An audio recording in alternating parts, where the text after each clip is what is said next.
Good morning, guys. So, in the spirit of posting your work early, today I've decided to post your work at 9 in the morning. You don't have to do it now, you can wait and do it during class time, and I'll be online both now and in class time to help you if you have questions. So, last week we talked about functions. We talked about evaluating functions, which is what I want to recap a little bit right now.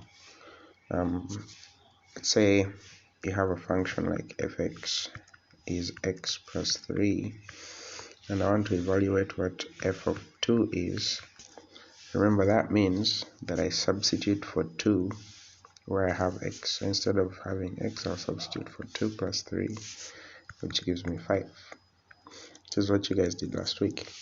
And if I have some other function, g of x equals x squared, and I want to evaluate f of g of 2, then I would first work out g of 2,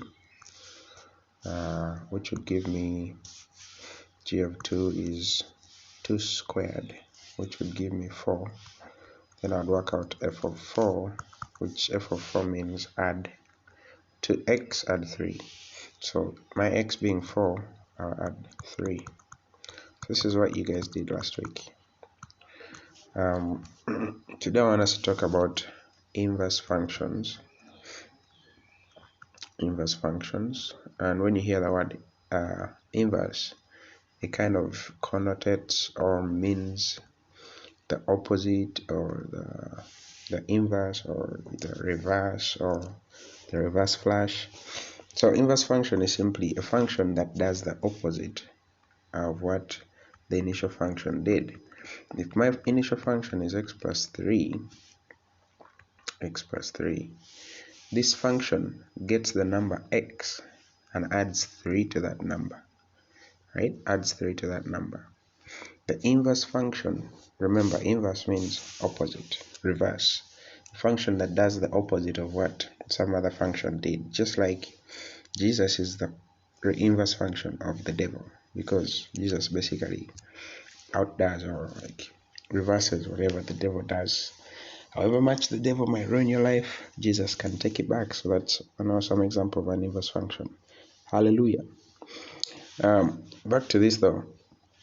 This function takes the value of x and then adds 3 to that value of x.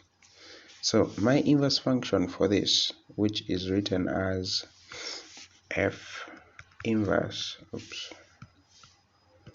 me write it better, which is written as f inverse of x. My inverse function will take that number x, and instead of adding 3, it will subtract 3. So this is the inverse function of that function up here. Another simple example. If my initial function was f of x is equal to x minus 4, then its inverse, this function takes x, subtracts 4, its inverse would take x and add 4. Right? We're still using the inverses of addition, multiplication, and division and subtraction. Another example. If f of x is equal to 3x, this function takes the value value of x, multiplies it by 3. So its inverse would take x and divide it by 3. Simple as that. Another example. If f of x equals x out of 8, the inverse of x would take this function took x divided by 8. The inverse would take x and multiply it by 8. Alright, now let's look at some more interesting examples. If f of x is equal to 2x plus 3, the inverse of this function, what would that be? Let's first examine this function. This function takes x, multiplies x by 2, and then adds 3 to the result, right? The inverse would do the exact opposite. The inverse would first subtract 3 and then divide the result by 2, if that makes sense. So the inverse of this function